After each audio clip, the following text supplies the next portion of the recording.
అది అభివృద్ధి చెందిన అమెరికా, యూరప్, అభివృద్ధి చెందుతున్న ఈజిప్ట్, లిబియా, ట్యునీషియా, వెనుకబడిన బంగ్లాదేశ్, శ్రీలంక. ఏ దేశమైనా సరే యువత ఉత్తేజితులైతే పాలకులు అభివృద్ధిని ఉరుకులు పరుగులు అయినా పెట్టించాలి, లేదా దేశం విడిచి పారిపోవాలి. ఇప్పుడు ప్రపంచానికి నేపాల్ నేర్పిన పాఠం ఇదే.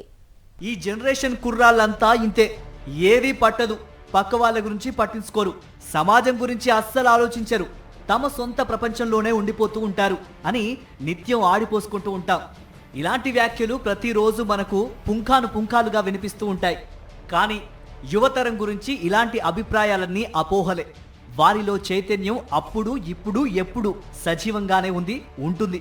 కాకపోతే దానిని జ్వాలగా రాజేసే సరైన నిప్పు కనిక ఉన్నప్పుడు జ్వాలలు రేగుతాయి, ప్రభుత్వాల్లోనూ వేడి పుట్టిస్తాయి. సోషల్ మీడియా అనే పదం వినగానే ఏదో బూతు పదాన్ని విన్నట్లుగా ప్రభుత్వాలు భయపడుతూ ఉంటాయి.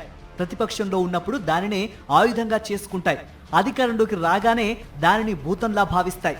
ఈ ఉపోద్ఘాతం అంతా నేపాల్ గురించే. యువతరానికి సోషల్ మీడియా చేస్తున్న మేలు గురించి కూడా గమనించడం మాని ప్రభుత్వాలు తమ స్వార్థం కోసం పనిచేస్తే నేపాల్ వంటి ఘటనలు ఎక్కడైనా జరగవచ్చు. నేపాల్ నుంచి చాలా పెద్ద సంఖ్యలో యువతరం ఇతర ప్రాంతాలకు, ఇతర దేశాలకు వెళ్లి స్థిరపడడం జరుగుతూ వస్తోంది. బతుకు తెరువు కోసం విదేశాలకు వెళ్లిన వారు కూడా అనేకులు.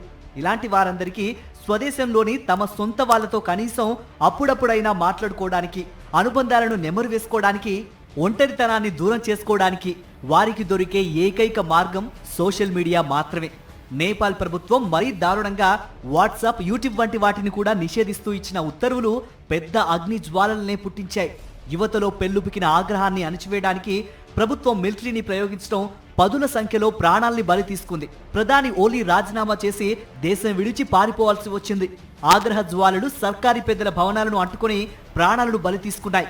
ఇంకా చాలా జరిగాయి. ఇవాల్టి యువతరం నిజంగానే నిస్తేజంగా ఉంటుందా? పోరాట పటిమ, ఉద్యమ స్ఫూర్తి వారిలో కొరవడిందా అంటే అలాంటి సందేహాలకు అసలు ఆస్కారమే లేదు. ఎందుకంటే అవన్నీ యువతరంలో సజీవంగానే ఉన్నాయని, సరైన సమయంలో వాటిని ప్రదర్శించడానికి యువతరం ఏ మాత్రం వెనకాడే పరిస్థితి లేదని ఈ నేపాల్ ఉదంతం నిరూపిస్తోంది. 15 ఏళ్ల క్రిందటి మధ్యప్రాచ్య దేశాలను కుదిపేసిన ఉద్యమం అరబ్ స్ప్రింగ్ ను గుర్తు తెస్తోంది నేటి నేపాల్ ఉదంతం. 2011లో ట్యునీషియాలో సోషల్ మీడియా అణిచివేతకు వ్యతిరేకంగా రాజుకున్న పోరాటం ఈజిప్ట్ నుంచి లిబియా వరకు అన్ని దేశాలను కుదిపివేసింది. నేపాల్లో ఇవాళ అదే పునరావృతమైంది. జెన్జీ యువతరం సోషల్ మీడియా నిషేధంపై ప్రభుత్వాన్ని తల్లకిందులు చేసింది. సోషల్ మీడియాలో పెట్టిన 1-2 పోస్టులు బంగ్లాదేశ్, శ్రీలంక రాజ్యాధికారాన్ని పెకిలించి వేసిన సంగతి మర్చిపోలేవు.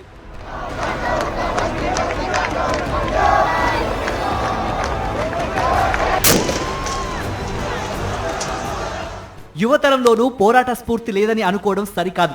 సోషల్ మీడియాకు యువత వ్యసనపరులు అయ్యారని, అందువలనే వారంతా ఇలాంటి తిరుగుబాటుకు ఒడిగట్టారని ఏకపక్షమైన వాదన సరికాదు.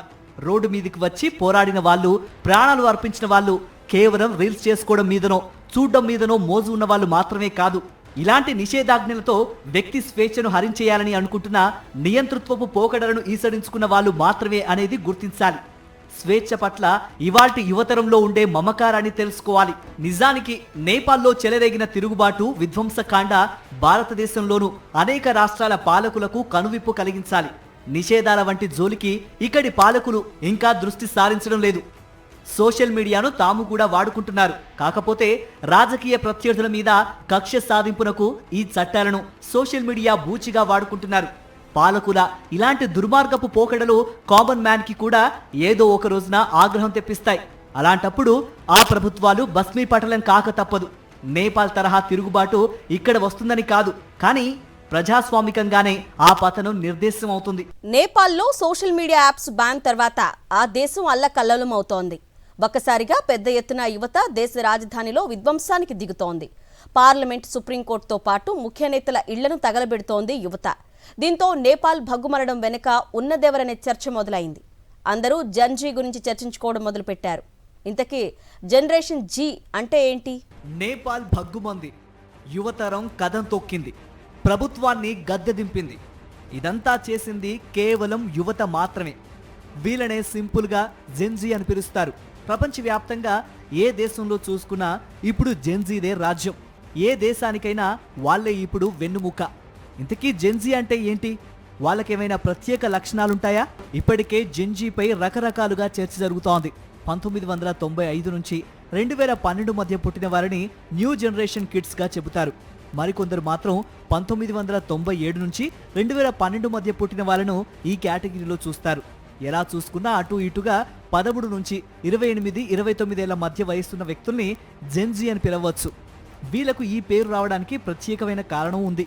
ప్రపంచవ్యాప్తంగా సైన్స్ అండ్ టెక్నాలజీ కొత్త పుంతలు తొక్కిన టైంలో వీళ్ళు పుట్టారు. ఇంకా చెప్పాలంటే టెక్నాలజీతో పుట్టి టెక్నాలజీతో పెరుగుతున్న డిజిటల్ తరం ఇది. అందుకే వీళ్లకు ఈ పేరు వచ్చింది. సాంకేతిక ప్రపంచంలో పుట్టి పెరిగిన మొదటి తరం జెన్జీ. ఈ తరం జీవన విధానం మొత్తం స్మార్ట్గా ఉంటుంది. పొద్దున లేస్తే smart phone, high speed internet, social media apps, ఇదే వీళ్ళ ప్రపంచం. నిజ జీవితంలో సగటు మనిషి చేసే కొన్ని పనులు, ఉదాహరణకు స్నానం చేయటం, అన్నం తినడం లాంటివి టెక్నాలజీ ద్వారా ఎందుకు జరగడం లేదని బాధపడే వాళ్ళు కూడా ఈ జనరేషన్లో ఉన్నారు.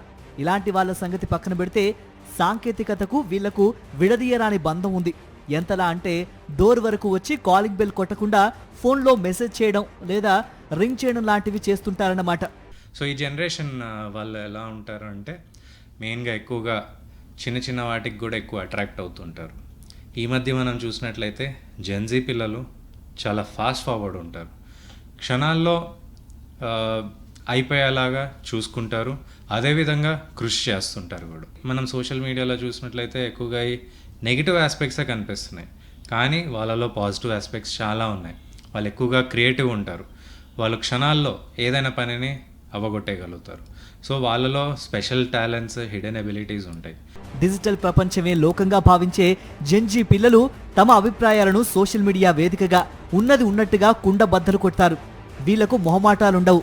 తమ స్కిల్ సెట్ ఏంటనేది వీళ్లకు బాగా తెలుసు. ఏదైనా పని చేయాలి అనుకుంటే చేస్తారంతే. సామాజిక రాజకీయ అంశాల విషయంలో తాము అనుకున్న అభిప్రాయాలను సోషల్ మీడియా వేదికగా చెబుతారు. అవసరమైతే రంగంలోకి దూకుతారు. ఇప్పుడు నేపాల్లో మనం చూస్తున్నది ఇదే. నిరంతరం ఆన్లైన్ కమ్యూనికేషన్ ఇష్టపడే జెన్జీ తరం స్వయం సమృద్ధి కోసం పరితపిస్తూ ఉంటారు. 9 to 5 జాబ్స్ వీళ్లకు నచ్చవు. అసలు జాబ్స్ ఎందుకు, ఏదైనా కొత్తగా సృష్టిద్దాం అనే టైపు వీళ్ళు. కొత్తగా లేకపోతే వీళ్ళకు నచ్చదు. వర్క్ లైఫ్ బ్యాలెన్స్ చేయడంలో వీళ్లకు వీళ్ళే సాటి. స్టార్టప్ ఆలోచనలు వీళ్ళకిష్టం. సాంప్రదాయ ఉద్యోగాల కంటే స్వేచ్ఛను ఎక్కువగా ఇష్టపడతారు. ఎక్కువగా పర్యావరణం, లింగ సమానత్వం, మానసిక ఆరోగ్యంపై వీళ్ళు చర్చలు జరుపుతూ ఉంటారు. మార్కెట్ అంతా ఇప్పుడు జెన్జీ చుట్టూ తిరుగుతోంది. వీళ్ళ అవసరాలు, ఆలోచనలకు తగ్గట్టుగా కంపెనీలు ఉత్పత్తుల్ని రెడీ చేస్తున్నాయి. ఇటు సోషల్ మీడియాను తమ ఆయుధంగా మలుచుకుంటుంది జెన్జీ. నేపాల్లో ఆందోళనలు స్టార్ట్ అయిన తర్వాత టిక్టాక్లో నెపో బేబీ ట్రెండ్ మొదలైంది. టిక్టాక్లో రాజకీయ నేతల పిల్లలు లగ్జరీ జీవితాన్ని గడుపుతున్న ఫోటోలు, వీడియోలు పోస్ట్ చేసింది నేపాల్ యువత. రాజకీయ నాయకులు దేశ ప్రయోజనాలను కాదని తమ పిల్లల కోసం పనిచేస్తున్నారని జెన్జీ తరం ఆరోపిస్తోంది. అదే సమయంలో నేపాల్లో సామాన్య ప్రజానీకం పడుతున్న కష్టాల ఫోటోలు, వీడియోలను విస్తృతంగా షేర్ చేస్తున్నారు. నేపాల్ అల్లర్ల తర్వాత మరోసారి ప్రపంచవ్యాప్తంగా జెన్జీపై ఆసక్తికర చర్చ మొదలైంది. ఈ తరం యువత తలుచుకుంటే ప్రభుత్వాల్నే మార్చేయగలవని మరోసారి ప్రూవ్ చేసింది జెన్జీ.